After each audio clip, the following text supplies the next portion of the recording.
শিক্ষার্থীরা তোমরা যারা এইচএসসি 2025 এর শিক্ষার্থীরা রয়েছে তোমাদের রেজাল্ট নিয়ে সুখবর দিল শিক্ষা বোর্ড, যেটা কিন্তু তোমরা অধিকাংশ শিক্ষার্থীরা জানো না। শিক্ষার্থীরা তোমাদের কোন বিষয় কেমন হবে দেখো, তোমাদের বাংলা প্রথম পত্রে তুমি সৃজনশীল অংশে 23 নাম্বার এবং এমসিকিউতে তুমি যদি 10 নাম্বার পাও, মোট 33 নাম্বার পেলেই পাস করবে, অর্থাৎ তোমাকে সিকিউ এবং এমসিকিউতে আলাদাভাবে পাস করতে হবে। শিক্ষার্থীরা তোমাদের বাংলা দ্বিতীয় পত্র অর্থাৎ বাংলা দ্বিতীয় পত্রে তোমাকে 33 নাম্বার যে কোনো ভাবে পেলেই তবেই তুমি পাস করবে, অর্থাৎ 33 নাম্বার কিন্তু তোমাকে বাংলা দ্বিতীয় পত্রে আলাদাভাবে তুলতে হবে।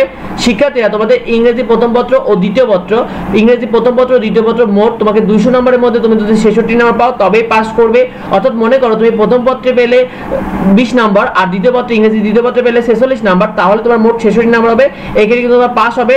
শিক্ষার্থীরা তোমাদের আইসিটি অর্থাৎ তথ্য যোগাযোগ প্রযুক্তিতে তুমি সৃজনশীল অংশে 17 নাম্বার এবং এমসিকিউতে 8 নাম্বার পেলে পাস হবে, অর্থাৎ সিকিউ এবং এমসিকিউতে এখানে আলাদাভাবে পাস করতে হবে, না হলে কিন্তু শিক্ষার্থী ফেল করবে।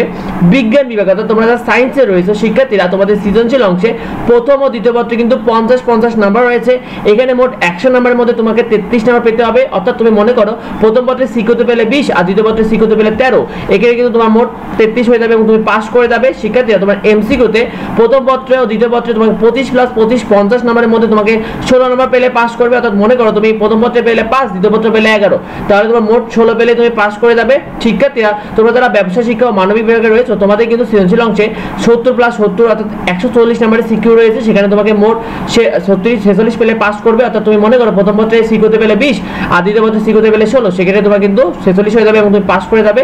আর এমসিকিউতে তোমার কিন্তু প্রথম পত্র দ্বিতীয় পত্রে 30 + 30 60 মার্কের রয়েছে, এখানে তুমি 20 পেলে পাস করবে, অর্থাৎ উদাহরণস্বরূপ মনে করো তুমি প্রথম পত্রে এমসিকিউতে পেলে 6 আর দ্বিতীয় পত্রে পেলে 15, সেখানে তোমার কিন্তু মোট 21 হয়ে গেলে তুমি কিন্তু অবশ্যই পাস করে যাবে। শিক্ষার্থীরা কিছু গুরুত্বপূর্ণ বিষয় দেখো, তোমরা ব্যবহারিক পরীক্ষায় যদি উপস্থিত না হও সেক্ষেত্রে কিন্তু তোমার মূল রেজাল্টে ফেল হবে। আর চতুর্থ বিষয় তোমার যেটা ফোর্থ সাবজেক্ট রয়েছে সেখানে যদি তুমি ফেলও করো সেক্ষেত্রে কিন্তু তোমার মূল রেজাল্টে পাস হবে। তো ভিডিওটি এই পর্যন্তই, পরবর্তী আপডেট পেতে অবশ্যই আমাদের চ্যানেলটিকে সাবস্ক্রাইব করে রাখো, যদি কিছু জানা থাকে অবশ্যই ভিডিওতে কমেন্ট করো আর এই ভিডিওটি বন্ধুদেরকে শেয়ার করে দিও যাতে অন্যরা জানতে পারে। দেখা হবে পরবর্তী ভিডিওতে পরবর্তী আপডেট নিয়ে। ধন্যবাদ সবাই।